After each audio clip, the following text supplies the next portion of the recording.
Hey guys, I'm Chris, And I'm Mike. and welcome back to this week's No Limits, the Thriller Podcast. How you doing today, Mike? Good. You sure we're not on the Andrews and Wilson podcast, though? Might be turning into that quickly, very quickly. Yeah, we're covering Dark Angel, Book 2, Shepherd series, Andrews and Wilson, killing it. Hot take, do I like this series better than Sons of Valor? Whoa. I don't know. I got to reserve that for let's finish like the three and see where we're at, because we're getting book 4 of each this year. No, it's already out. Yeah, I know book this one's 4, already out, and we're getting book 4 of Sons of Valor this Sons year. of Valor. Yeah, I think that one's coming out in a few months. And I haven't read book 4, Dark Rising, in this series. But Chris, I'm glad, because this was another recommendation I made to you. I've been talking it up a few years now. We finally said, let's just get to it on the pod now that we have a new release coming this year that's already out. And it sounds like my recommendation is hitting. You kind of are, full steam ahead. Let's go. Let's finish the series. Are we just going to bang it out? These are going to be 4 books in a row on the pod? I think so.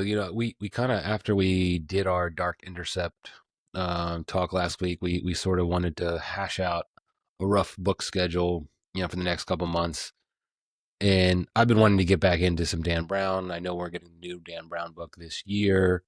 We had talked about maybe covering Deception Point since we got it out from the library, and I started it, and I'm listening to it, and I'm like, this is the one Dan Brown I have not read. I've read all this other stuff. Yeah, I never read Deception Point. Man, this book sucks. This book really sucks. Oh, what? And I'm like, I hate it. Like, I don't even want to cover it. What? And then I realize that I'm like, something's off. Like, this doesn't read like a Dan Brown novel. And so I realized that I think 1/4 into the book, I'm reading the abridged version. Oh, the one that was like 6 hours. It's only 6 hours. Yeah, that cuts out way too much.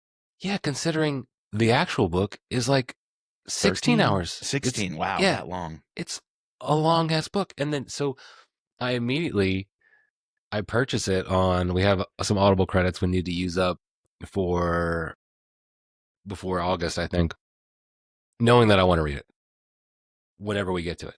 And then I start listening to it. It's a different narrator. We're back to our old Dan. It's definitely like different, like, but you're liking it. It cuts out so much. And then we had decided, like, hey, let's we had got the second book, like those were on a time limit. I could read that one whenever. Anyways, long story short, I'm excited about Deception Point. Okay, good. We'll eventually get to that. Yeah. Right now, I remember loving it. I mean, I read it ages ago. It was one of his earlier ones, pre-Da Vinci Code. It's his first one. It's his first one. Is it his first book? His first published book? It goes Deception Point, then Digital Fortress, then Angels and Demons. Oh, because I read them all.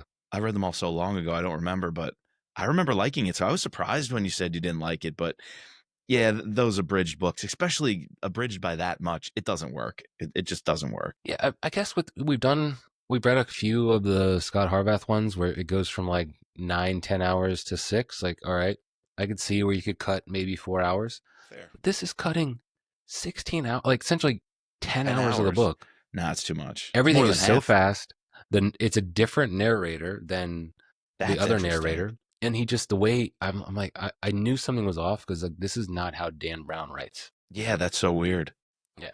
His writing, I think every word, every chapter matters. He was so smart. Everything counts. It counts. Yeah. Yeah. Anyways, we're getting off topic. But the Shepherd series.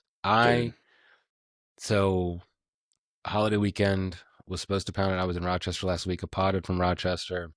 Thought I would get it on the plane, and for some reason, it didn't work. It's supposed to download on my plane, but it's just a short flight. We didn't have Wi-Fi. I don't know. Anyways, so I was just listening to the music I did have on my laptop. Had a crazy weekend. Didn't get to start this book until late Monday, and then it kicked off Tuesday morning on my ride. And I was trying to get it in for a pod last night, but I didn't. Yeah. I had to cancel because I wanted to do this book justice, and then I crushed it today. So much so, I'm already a quarter of the way through Darkfall. Darkfall, the third book, yeah. Yeah. So I think last week I loved our Dark Intercept chat. I thought we had a great episode, but I got the sense you weren't as high on it as me. I know you liked it. A 45, I think, was your score, which is pretty good. It means it's one of the books that we really liked. But man, I remember Dark Intercept. I was driving so hard with it. I feel like that happened for you with Dark Angel now. Like this one finally hooked you. Yeah, I'm hook, line, and sinker in. I feel like Was it the military stuff? Did you like how this one went a little bit more traditional kind of military team dynamics? I would say slightly less of the spiritual. I feel like it's because we already know it. Maybe I was just getting used to it in the first book. Okay. And because the lore is already established, I was already bought into Victor. I was bought into this new character, a Nicholas fallen Roland. shepherd. Yeah. I understood the rules of engagement. I understood the rules of the plane. We didn't have to do this whole let's catch Jed up to speed, Yeah. And even though, they kind of write these as a standalone where, there's some initial paragraphs in the beginning of the book that sort of catch you up, you are doing yourself no justice jumping into this. But I feel like having all of that set and then immediately jumping us into a way more heavy, like, what we're used to with military action. And you nailed it with the point on the head, like giving us almost like an American Assassin style, not prequel, but like, go through the ringer. He's going to have to go to this orientation aspect of it was just awesome. Like get the team together. Like, he was kind of forced into the team and had to act quickly, but was always an outsider. And this one, you're seeing the team grow up together, and then the leader he's ultimately forms, and he has to show it. There's just one scene late in the book where one of the other guys, I forget his name, Jonathan, Johnny. Yeah, Johnny keeps. We have to talk about Johnny. Johnny keeps questioning him. He does. And Ben talks in his head, and he just says lead, and then immediately Jed snaps into action. Loving Jed, and I think we do enough to push along the spiritual plot, and yeah, I don't know. I just think for some reason I would just click better with this one than the first one.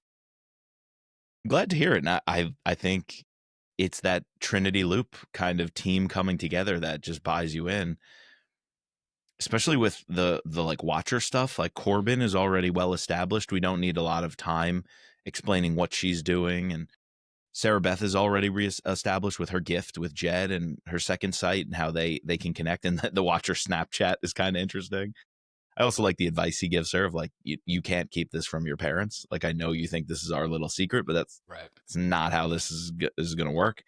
So, yeah, I feel like there's a lot of elements just building from the first book. You're completely right. You got to read the first one.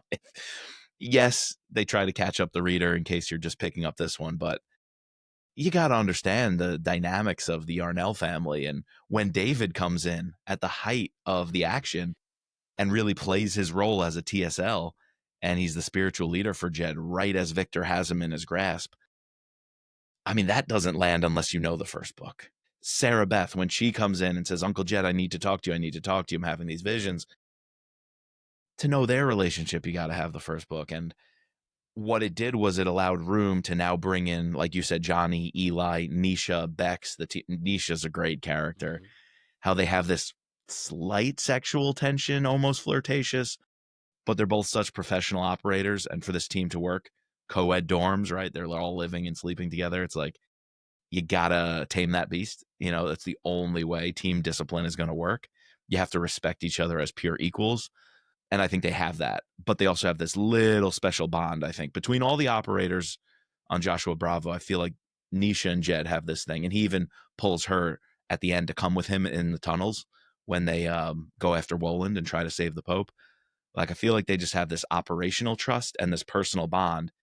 She even hints at one point that she gets the nightmares too, that she has these gifts as well. And not all the shepherds do. It's not a requirement to be a shepherd. So yeah, it's interesting to see that. It's like this is varying levels of degrees. And, we get to a point where, Jed is seeing certain things that, other people are like, wow, I would love to see that. Or wow, someone's like a dark one has shown themselves to you. Like, no, that's never happened to me. Like, besides Ben, like Ben seems to be the other one that is this sort of gifted one of a Jed status. But yes, there's something up with Nisha. I feel like she has a little bit more than what some of the other shepherds have.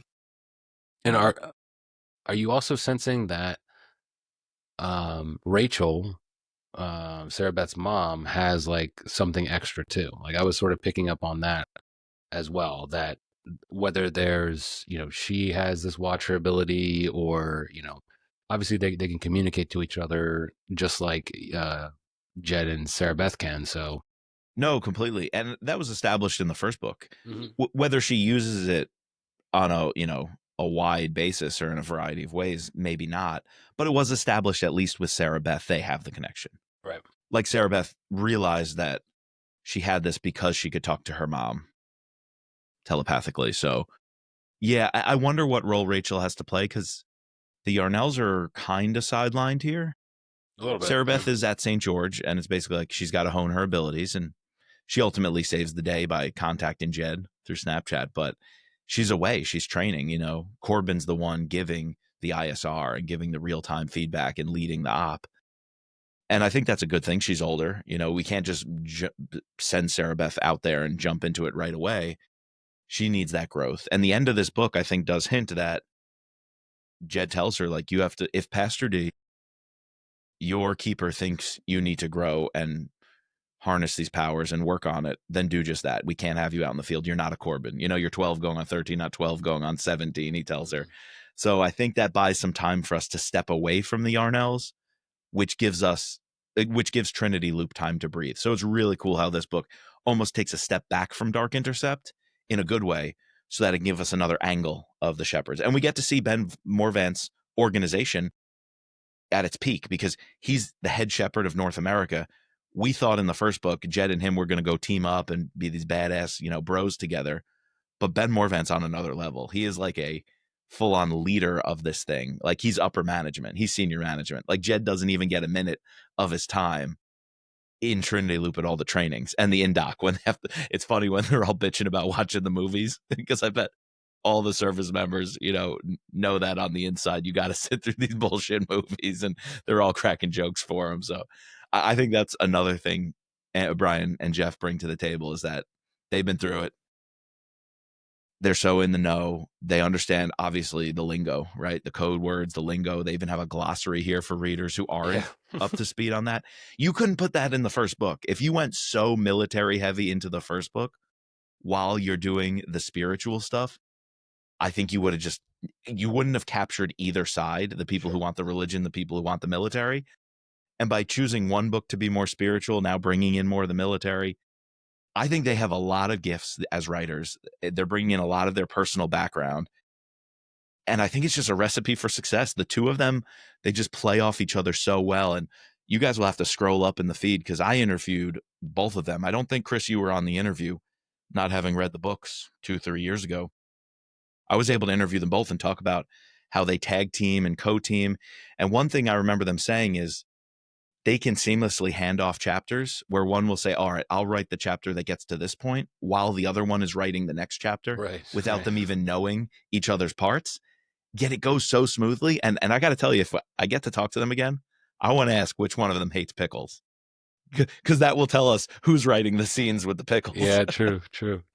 Yeah, there's some fun. Yeah, they just have the secret sauce. Yeah, it's crazy how you can be so in tune with a co-writer and be able to pull off something like that you can do what they do. I remember listening to that episode and being shocked that that's like how they do it. I figured it was, one would write like part one, and then the other one was sort of just like an editor, but no, they're literally like, I want to focus on this chapter, I'm going to focus later, ping ponging off. It's crazy. Yeah, and I feel like, like you said, taking a step back from Intercept, giving us this more heavy military allows us to see. We already are shocked at like how accomplished Jed is, but I feel like this book you really get to see him shine, and like, not only, well, I mean, I guess he's been healed in a sense that he can now do everything he was able to do in the teams, but now even better. It's crazy. Like when they're going through that augmented reality kill house, and The Kill House, he dude. scores the highest score ever, like by like a lot of points. It's like insane. That whole description of that was just crazy. Yeah. And the tech, the augmented reality. Mm-hmm.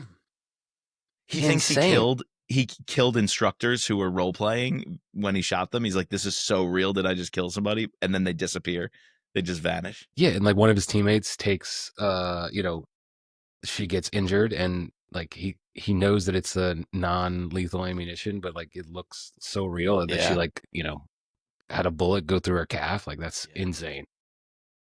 And I feel like also, we talked about how it was cool going into Nashville last book and really getting to see like a new area, but I feel like this one, by spreading it out and going to the Vatican and taking us to the Middle East, going to these various places, and like maybe sometimes we're not physically there, but we're there with watchers or whatever. We're there with Victor, his minions.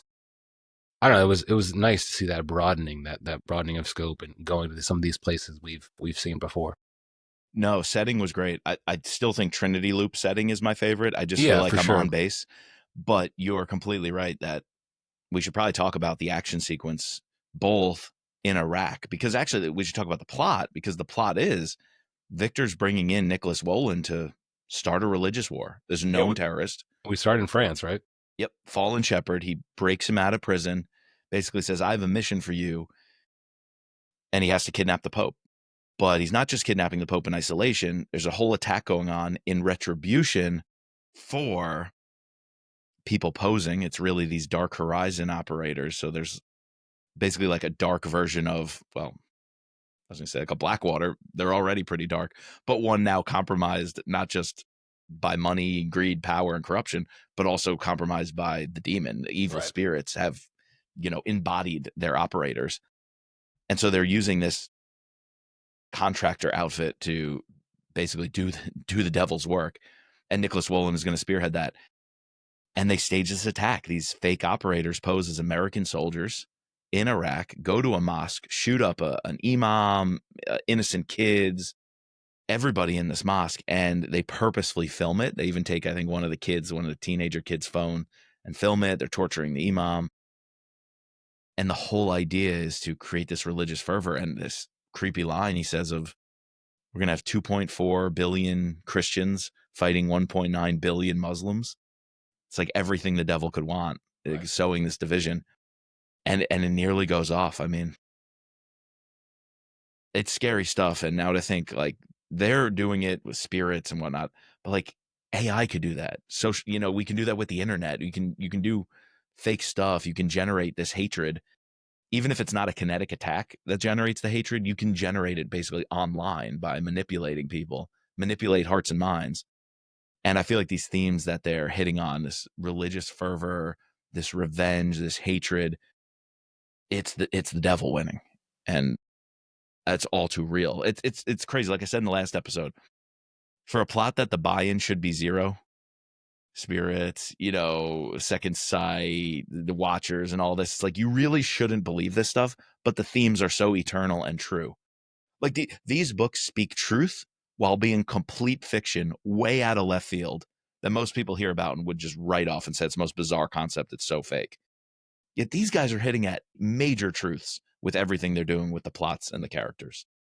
Yeah, I mean, like, this is not a new idea, right? Think back to the plot of Path of the Assassin, right? Wasn't the hand of God was in that sense to stoke this fervor between Israel and the Muslim state with false flag operations. Yep. So it makes sense to contextualize it into the modern century. But yeah, you're right. It's funny, like the whole plot of the recent Mission Impossible series was all about, the entity and this AI and, taking over, and, literally you're seeing a camera feed, or you're seeing these, deep fakes that are so real and could easily, get people excited, get people, stoke the fervor, and then cause like real attacks to happen because of something that, you can't prove whether it's real or not. Doesn't matter if it's real or not, but people want something to have action on. So. Like, you create the Dark Horizon operators in this series by sending out demons that inhabit bodies, but in the real world, that's you radicalize people through online social media networks and forums, and you find vulnerable incel types, and you make them have a common enemy and hate someone, and then they turn that into a physical attack. So this is real stuff, even though they're talking about demons and whatnot. It's like that's analogous, and maybe that's what these guys are doing. Maybe everything, this whole universe they're making up, really is an analogy for how evil operates in our world, even though we don't see it this way. Right. They're kind of showing us a new way to look at the evil choices humans make, what might be in that spirit world behind everything we see and do in our actual reality. Yeah. I'll leave that. I don't want to spoil the next book, but I think we're going to touch a little bit more into that, in books to come. So yeah, let's put a pin on that one. But and you had by text, I'll leave this cryptic for the audience as well. You had by text a prediction that keep in mind. See what happens. I'm not saying you're right or wrong, but I'm saying you're onto something. Yeah. No, it seems like people like this book. This thing has a high Amazon and Goodreads score, 4.3 on Goodreads, 3.9, 4.6 on Amazon. Like, people are digging this series. Yeah, I said last episode, the first one is my favorite. And I was kind of remembering a little bit of a dip with the later books. I think I was completely wrong. I don't know what you were smoking, dude. I don't know what I was smoking, because this one's pushing for top dog. This one, for me, let's do the scorecard. I don't know if it's going to unseat Dark Intercept, but it has a lot going for it. It is not a second book fall off by any means. And it sets you up for dude, did you catch a little tiny, I guess you can call it a cliffhanger, but a plant in the epilogue? Oh, where with Detective Paris? Like, how now she needs to go kill the girl? She needs to go kill the girl. Victor sends her out to do that, and she's hesitant, right? She says, it almost feels wrong to think about Jed dying. Like, she almost has, remorse, thinking that she's manipulating Jed. But no, there's another one. You gotta tell me. You gotta enlighten me. When I don't want to ruin things, but it was also in this book. So since it was in this book, it's been established already. At the very end in the epilogue, I think right before she takes the call with Victor, she says, man, I really got to go talk to my handler, that congressman from Tennessee. I did catch that. Okay, so dude, that's there's the a dark one in Congress who he's the one who got her into this whole mess. But she mentions that, yeah, she's only been dealing with Victor ever since, really. Exactly. But there's someone in Congress that's infiltrated by the dark ones that's running her. Yeah, no, I knew that there was going to be, we've only ever just dealt with Victor, and then in this one, seeing what's his name? Woland. Nicholas Woland. But I knew that there's, we're seeing it pop up, how like they had that one infiltration in the Vatican. They had like that one guy that helped them, right, like in the police force. Yeah. We saw it in the last book, how, obviously Perez, but also definitely, her, co-conspirator in the Nashville PD. So they have characters throughout, just like the Shepherds have characters throughout. I like how there's that one chapter where, they exclaim that, because I guess you're thinking like, well, they're going to the Holy See. It's got to be packed with shepherds, but then they have to, sort of set the stage that the popes through history haven't always aligned with us. We don't have a lot of influence in there. That was interesting. I guess you got to let the Swiss Guard. Yeah, you got to let the Swiss Guard and the Vatican people operate and do their thing. But the shepherds are watching, like they're nearby. They have a presence. Not always been accepted, but they have a presence. But I figured, we were going to, whether or not it's in this book or in the next one, or maybe even not till Dark Rising, but we're going to see someone, a bigger player, be involved with the Dark Ones. It had to be coming. So, and speaking of, we're kind of on villains right now. there's a cameo of the demon who attacked Rachel, the one who inhabited Kenny's body and was attacking Rachel, and that demon is back, and Jed has to confront it. And I think that shows Jed's growth. He spent decades hiding from that, ignoring that demon. You know, the devil's biggest win is to convince you that he doesn't exist. Well, like Jed tried to just play that game and say, like, I'm not even going to think about this. I'm going to ignore this. And he has to come face to face with that same demon. And that's a cool battle scene, but two, I feel like a really good part of the arc to move from book 1 to book 2, that now he has to face that head on. Another great metaphor analogy that these guys are tapping into. To bring like this, first of all, he's this crazy, the person he inhabits now, after all these years. Imagine like a bear, or was it Lucius or something? Yeah, we've seen characters like this throughout, a lot of our readings. They're just these giant, muscular people. Savage Son has one. Yeah, which is crazy because Jed is huge too, right? Exactly. So, but the way this guy is described, he puts Jed to shame, which is like hard to do. Flings Nisha. He just like throws Nisha up against the wall of the tunnel. Yeah. Knocks her out, takes like that whole like close quarters combat scene, awesome. Putting us into having to have Jed like fight like that and be put in that situation. I think you're right. It really tests his limit, his growth. Because I think there's, he can pop off. He can sort of run away and forget about his team at times, and he needs to. You could easily see him being overcome by evil in that sense, right? Right. There's what's the scene where like he wanted you to kill him, like that's what was that in the last book where like you had to kill him, but that was actually what was going to be your downfall. Yeah, that was at the very end of the last book, right? I don't know what you're referring to. When Victor tried to get him to kill himself? No, yes, but there's another part where Victor wanted him to, like he wanted him to like take that, the Emperor saying, give in to the dark side. Right, exactly, Yeah. exactly. Yeah. But Ben had to be the one to pull him back, like, yeah. Yeah, no, I think that theme comes up a few times. And another theme, though, of this is in the evolution, Ben has the foresight to say, since he's one of the Watchers who has this gift, let's use it against him in the training ground to see what he does. And Ben designs the Kill House evolution for him to fail. And Ben goes into his head posing as Victor. And I think that's just another one of these, like, Jed to become the lead. I mean, it's a story as old as time. For Jed to become the leader that he needs to be and the shepherds need him to be, he's got to not just have good skills and be best of the best, like run the kill. The first Kill House evolution is just pure skills and talent based, right? It's like a Middle East desert setting. He's got to be an operator. He's got to use all those skills, and he gets the best score, right? Blows everyone else out of the water. But Ben is smart enough to say that's not what's going to shape you as a leader. So in the second evolution, it's designed for you to fail. And it's designed for you. It's impossible to. Yeah. It's impossible to win. And Jed nearly beats himself up over that. And he keeps telling himself, I failed at it. I failed at it. And Ben knows that's what he needs to hear. And Ben even tells him, you also failed tussling with Victor, even though it wasn't Victor. It was me faking as Victor.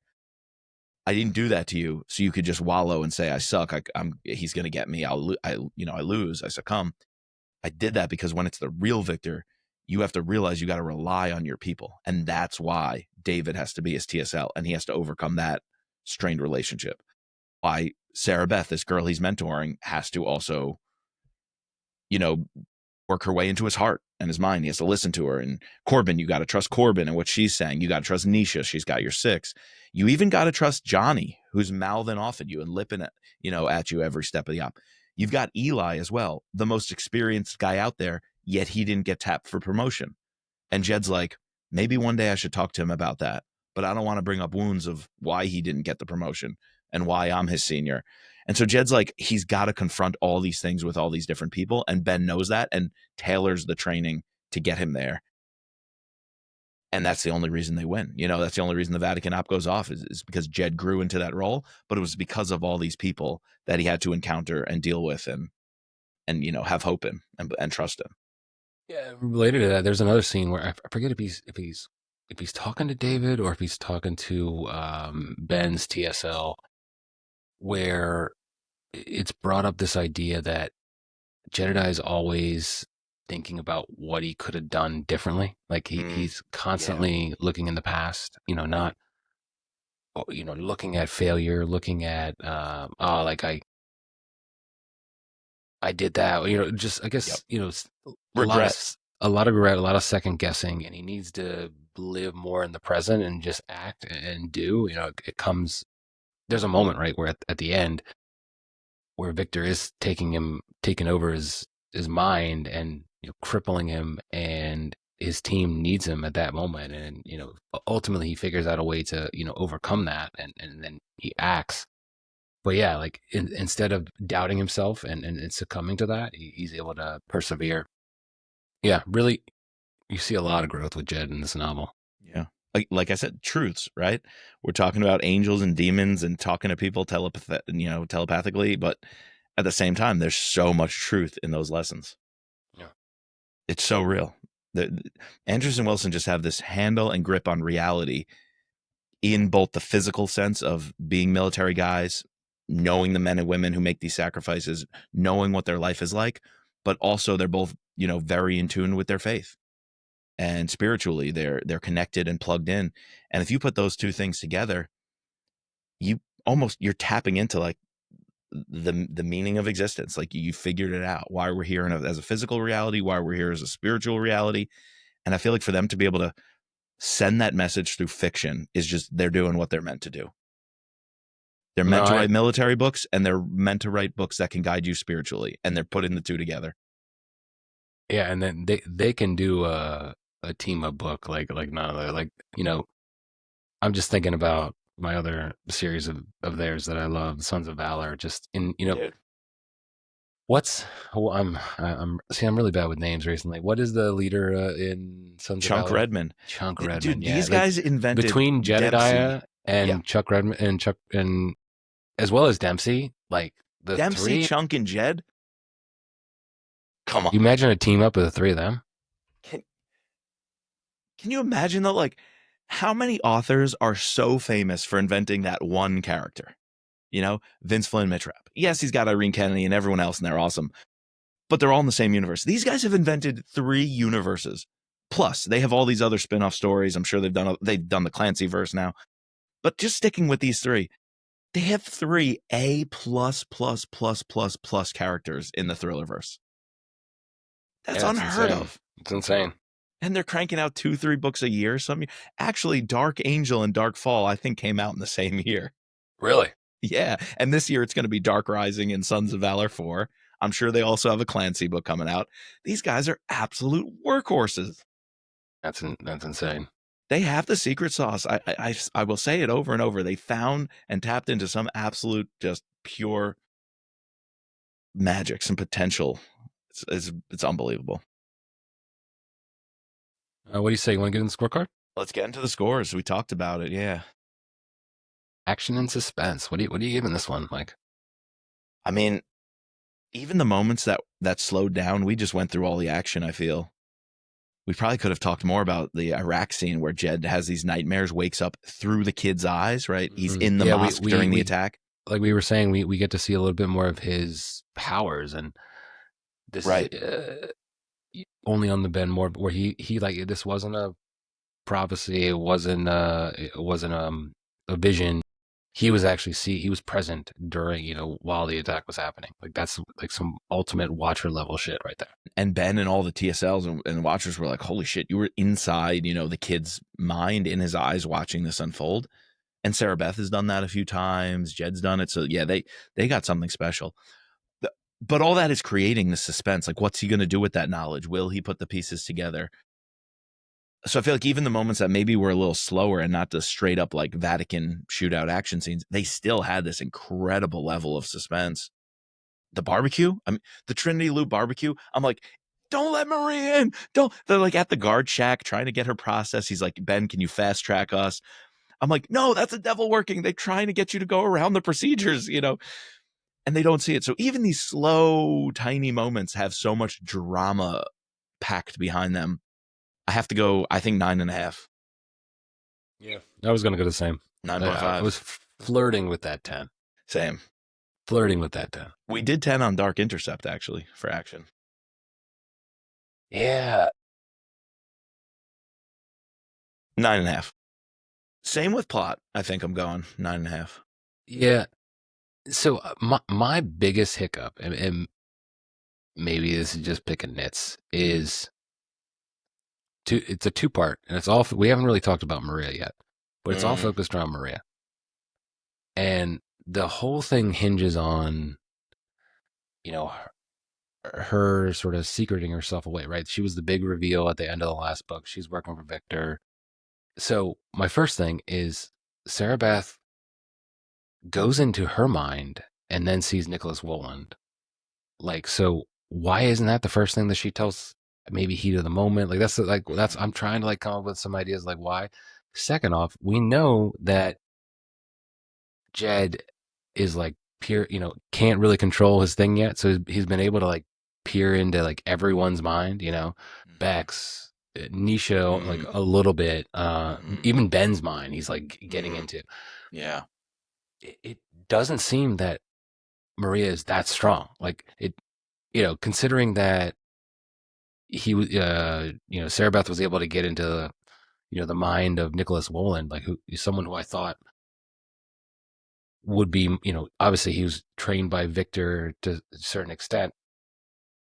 She doesn't seem like that, but maybe at the same time, I'm trying to rule it off. All right, he's just not trying. Like, he just, I don't know. He's completely, I don't know. The fact that he doesn't pick up any sort of weird vibes with her, like just, I don't know. That's my biggest nitpick. I don't think you're wrong. Yeah, I can understand frustration there on a few levels. Yes, you can write it off. Like, let's say, go back to Nature of Evil. He's so conceited. And we've seen little drops that Maria is so conceited and into herself as well. So maybe they're blinded by it, right? You don't see what you're not looking for. And the idea of Watchers is they're so in tune to look at these things from that perspective. And the idea of evil is that you can defeat it because it's so distracted by itself. Like, that's ultimately what can conquer evil is like, they're so into the ego. All you have to do is learn to let the ego go and you see clearer while they're still blinded. So maybe I could write it off like they just can't see what they're not looking for kind of thing. I will say the other part about that is a little underutilized here is the whole reveal at the end with Detective Perez, with Maria. It's like we were building her up to almost be the Nicholas Wolland of this book. Like, you leave Dark Intercept thinking, oh, she's going to go down with her. And they're playing the long game. I get that. So the long game is she has to slow her roll. Victor can't really you can't pop her, drop her into the Vatican op. You can't, she even hints like, hey, maybe I could be a watcher or I could be a shepherd. Can you put in a good word? This sounds kind of interesting. And it's like, whoa. I was like, you're overstepping bounds right there. So I think we needed to slow her roll. I think in the end, it makes sense she took a backseat here. She's also recovering from the bullet wound. We can't have her miraculously healed and kicking ass. So she's playing the long game. I think that barbecue scene did enough to say, like, she's weaseling her way in. Ben has his hesitancy. Sarah Beth has bad vibes with her. Jed is kind of ignoring any bad vibes because he's into her. He's into her, dude. Jed is able to realize that not only Sarah Beth has some weird things. He notices that Ben like looks at her weird. He also notices that Nisha, like, that's another sign that Nisha has like some sort of sight. Whether, and I guess he sort of plays it off as maybe just some female jealousy. Right.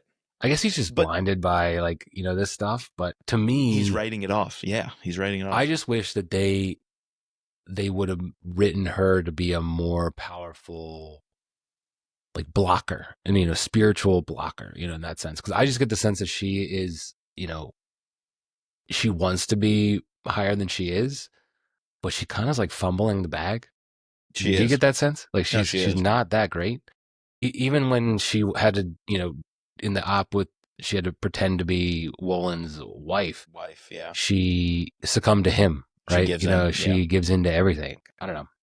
she came on as such an intriguing character, and I don't know if this book does enough to keep you as invested as her in her. She pushes off Woland at first.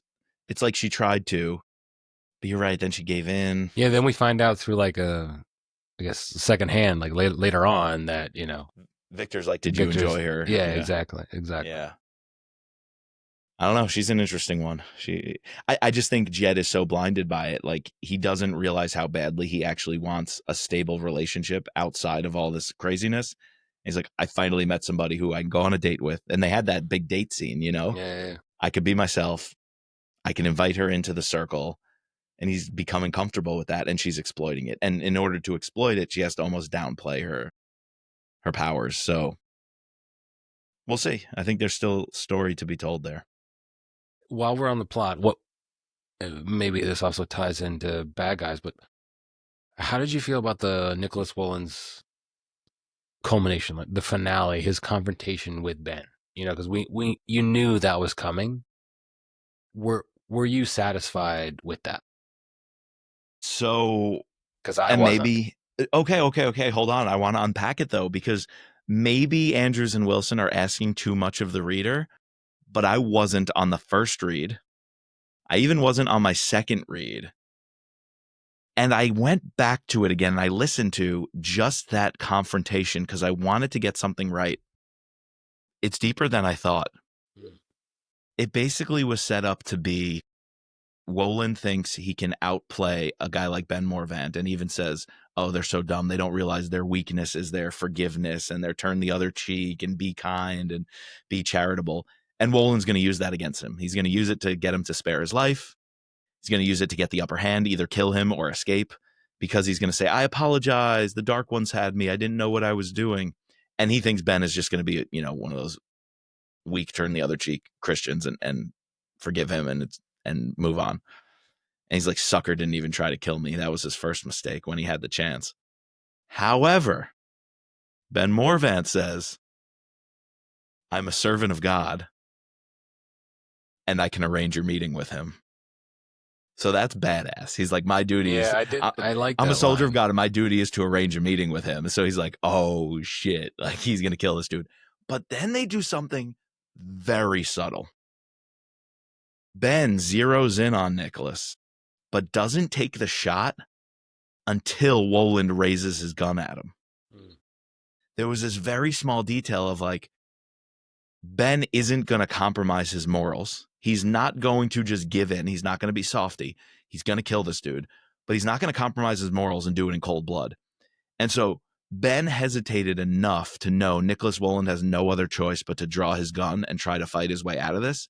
And Ben held until he had a pure justification to kill Nicholas Woland, which was self-defense. And I feel like that's on like another moral plane that these guys wrote that way. Because Jack Carr almost let me down with this. You remember that one really weird scene where someone's begging for forgiveness and James Reese is like, I forgive you, and then shoots him? Like, Yeah, I what remember that. What do you mean you forgive him? Yeah. And then you just shoot him? Like, you don't square those. Like, that didn't square. Here, they wrote it so neatly and peculiarly that it did square, that it was self-defense that he killed Nicholas Woland. He didn't kill him in cold blood. He didn't kill him when he could have apprehended him. He didn't kill him when he was not a threat. He was an active threat in the moment, and Ben was justified in killing him. So anyway, I had to dig into that one to justify it to myself.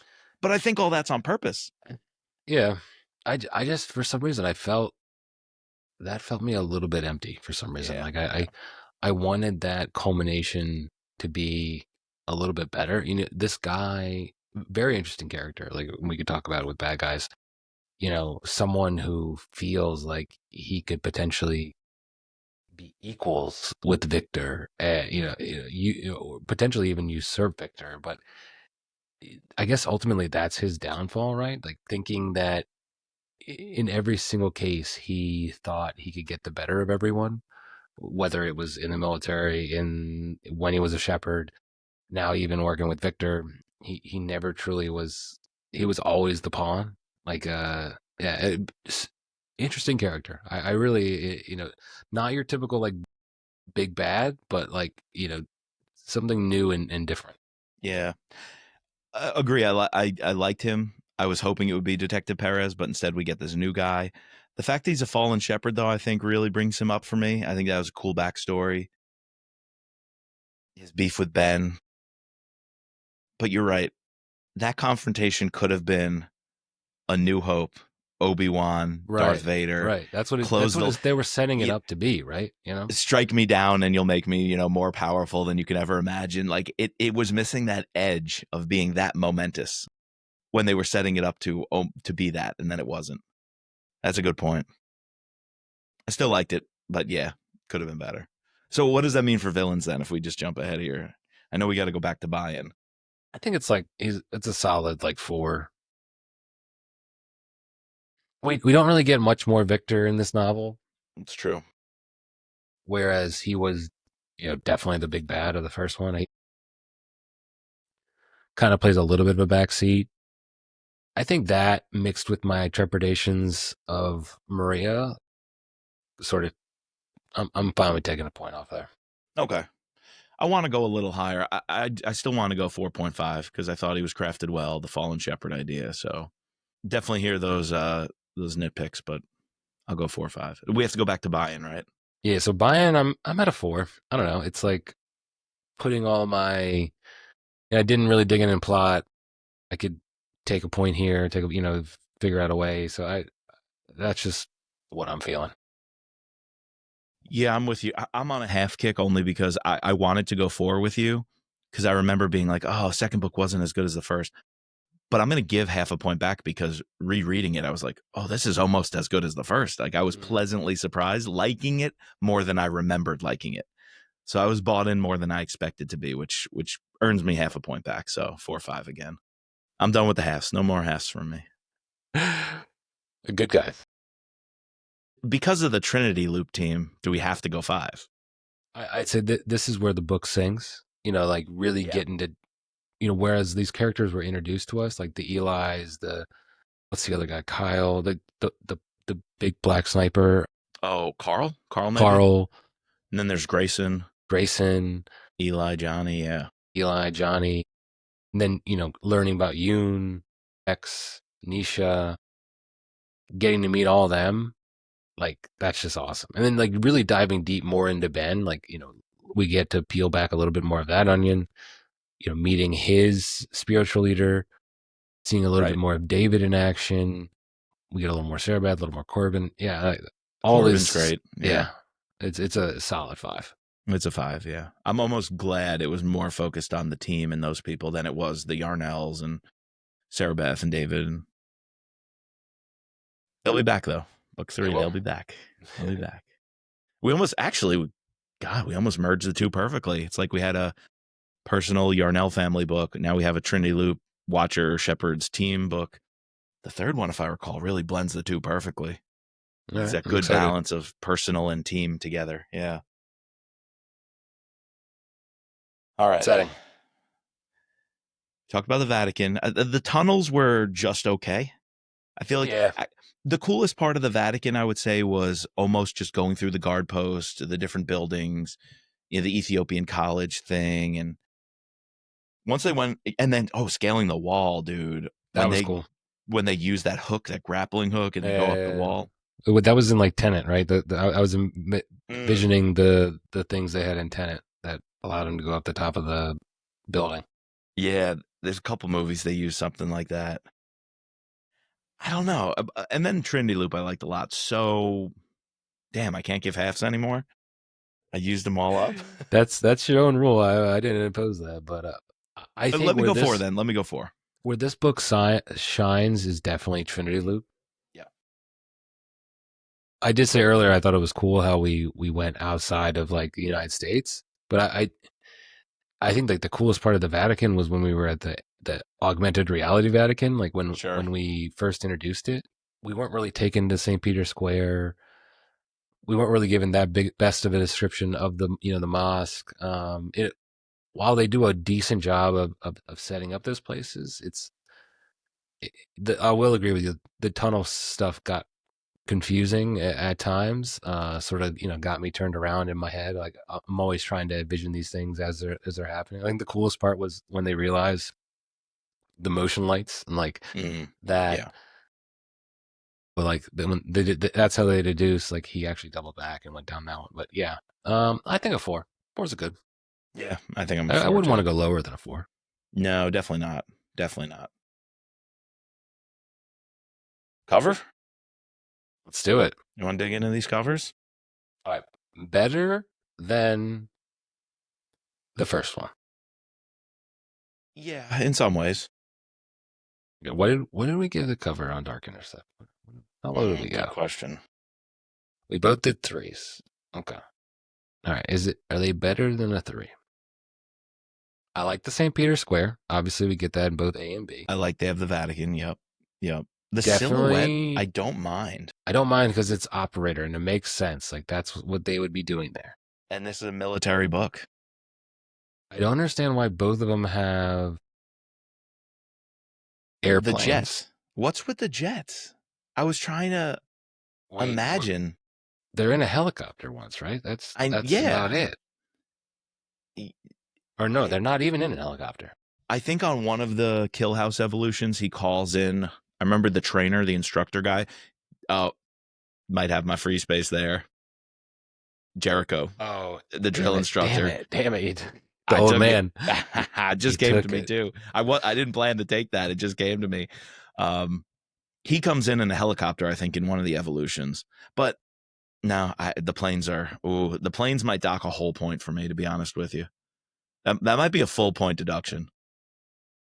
Wow. Is it because it's supposed to be like, like the Blue Angels, like, you're having a play on the title there? Doesn't work for me. I'm going 3. Do you like cover C? Intriguing. Cover C, this Gates of Hell, like operator entering the Gates of Hell. I'm kind of intrigued by it. I'm intrigued by it.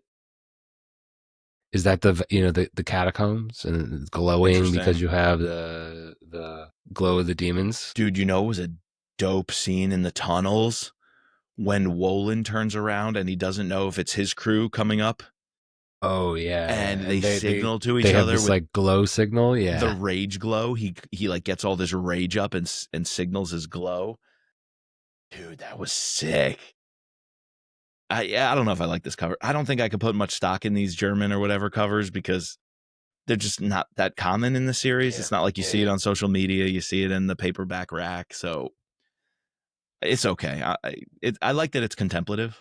Like whatever this guy's going through is like maybe what Jed's going through, growing into a leader, failing in the evolution in the Kill House. I like the military aspect of all 3. I like the Vatican, hate the planes. 3 out of 5. Yeah, I think I like it differently and I dislike it differently than the last one, but I like it just comes out to the same score for me, like we did last one. So 3. If I didn't impose the no more half rule on myself, I might have gone 3.5. But interesting. Okay. The red, the yellow, and the orange does signify like the evil spirits and the glow and like sun going down on the Vatican is could be a metaphor. So 3, but really probably should be 3.5. Okay. All right. So that leaves us for our free space, Mike. So you already said it, and you took mine. We took mine. So just wax poetically on it, my dude. No, Jericho was great. I mean, really, it brought me back to Stan Hurley vibes, and the banter between them. Saying "hoorah," and everything, and sir, yes, sir, hop to. They're kind of like playing Jericho's game, even though they know he's supposed to be this hard ass. They're almost like playing into it, goofing off, and he knows they're goofing off. It's really fun. It took me back to Stan Hurley and American Assassin. For sure. I absolutely. And then to find out that this guy donated the land to make Trinity Loop. He was like one of the earlier founders. He's like this old timey guy. He's bought in. I would absolutely take a backstory on him. And do you remember Mike Moore, Ben's TSL? Ben's TSL, for that sure. old man who shows his tattoo, his, what was it, Marines, I think, Force Recon. And there's some interesting dynamics between the two of them, right? How a little bit of mild jealousy that, Ben obviously is this, golden child, like, has all these abilities that Mike didn't have, but that's why they have each other, because like they needed that ability, and this guy had, when he couldn't do the action, he had to step out, but still wanted to be in a leading role. Yeah, very interesting. That would be cool to do a prequel series to see I how would the love Shepherds started. a prequel with those guys. Now, it can't be How the Shepherd Started unless we're really going back, because we get a history lesson in the video. What if you did like a split where like the first part is all about like, way back. The German monks. He says German monks founded the Shepherds. Yeah. And then it cuts to like present day or something like that. Like a Cotton Malone, like a Steve Barry book. Right. Dude. Like a Steve Barry book. Yeah.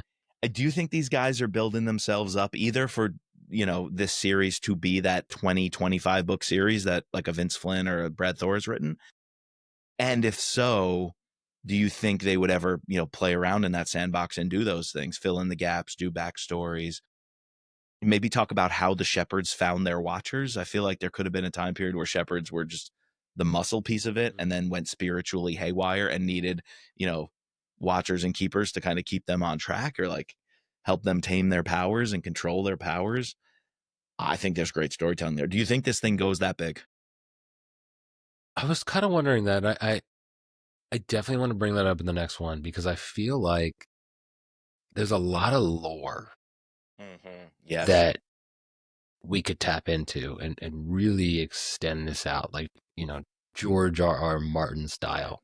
It's unexplored, yeah. And I'd be intrigued to see how they do that, because obviously they've already mentioned it. Victor is not the devil. Victor is just like exactly one of the devil's henchmen. So like, do we ever see the devil? Like, would that ever come into play, or are we going to see Victor's boss? If there's is there someone in between Victor and the devil? Like, that kind of interactions, or seeing like how do you recruit? Like, how does a dark one, intercept the origin story of these demons, or right? What's the spirit world like where these demons live when they're not in a body, when they get expelled from a body? Right, exactly. Almost like what's the book, Milton? What's the Milton? Paradise Lost. Like the scenes from Paradise Lost of the angelic gathering, and the demons falling from that.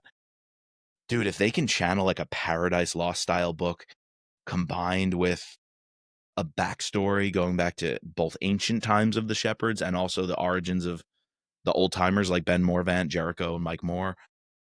Dude, this series has potentials to become a universe.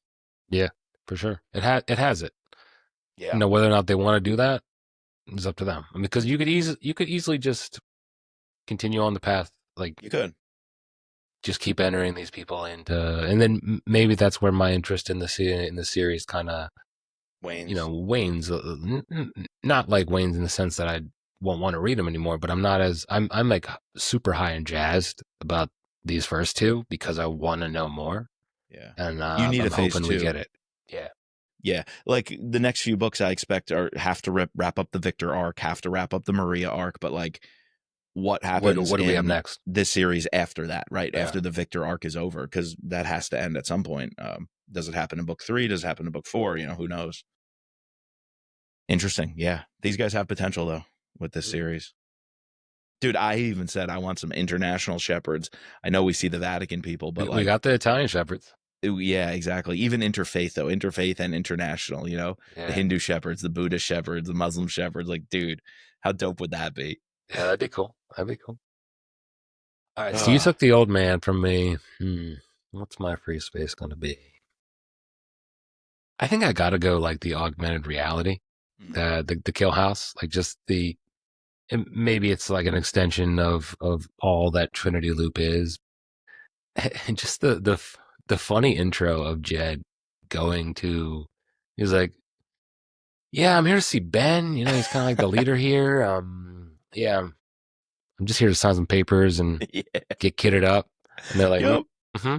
Yeah, sure. Mm-hmm. Is that what they told you? Yeah. Okay. You are late, sir. Like, I thought it was funny I thought it was cool how even the experienced operatives, they take a turn every couple of years, and because the classes are so small, they go, get retraining, right? It establishes connections, to put these veterans with with the newbies, and it's sort of like a rite of passage to go back through it. But it's not like a hazing type thing. It's No, it's it's not. a much more. It's not like a Victor in Chet Bramble. American Assassin, American Assassin, or yeah. Chet Bramble. It's a different kind of it's a willingness, an openness. Yeah. I think Carl even like it's like my 6th time or something like that, or Johnny or Eli. Right. One of them's like One of them's done 7 it 6 times here. times. But they realize the necessity to build the team. The same way Jed Keeps has them to fresh. learn. Yep. Shepard needs a TSL. Watcher needs a keeper. Individual operator needs a team unit. The men need the women need the men. Like that's why they have to learn to bunk together. It's just like they get it. Everybody gets it. Everyone's on the same page. Everyone's in the same band playing the same music. It's playing their own instruments, but it's one orchestra. One band, one sound. The Trinity Loop motto: one band, one sound. One band, one sound. All right, that brings us to a 44 for me and a 45 for you. Still very good scores, slightly below the first one. Just slightly, though. Just slightly. So I think that's right. I think personally, I like this one better, but I realize I couldn't have liked this one better if I didn't have the first one. You know what I mean? Yep. Yeah, this is definitely not a second book slump. This is a great continuation. So, yep. Little preview, book 3. I remember I didn't like something, and I remember I absolutely loved something. So I don't remember much about it, but I'm just going to say that. I remember it had the highest of highs, the lowest of lows in that one. Okay. Let's do it. Books 3 and 4 next. I'm excited. Yeah, I'm already a quarter way through, so I'll be ready for our pod next week. And yeah, we got to get on Dark Rising. So let's do it. Let's do it. Well, before we go, we got to thank our patrons, including our Deputy Director, Sherry F., our Special Operator, Jason C., our Special Agents, Ben, Daryl, Kevin, George, Matt, Don, Peggy, Chris, and Mark. We're going to be doing a Patreon book club soon. Even though we already discussed on the pod, but we haven't discussed with our patrons the 7th floor. So if you want to get on that action, you want to be on an amazing group chat that has about 60 to 100 messages a day. On a good day. On a good day. No, I'm just not every day. Go to thrillerpod.com, press subscribe. We would love that. Please subscribe, rate, and review to all 3 seasons, especially this new one. If you're not subscribed yet, do it. And as always, just let Ben be Ben.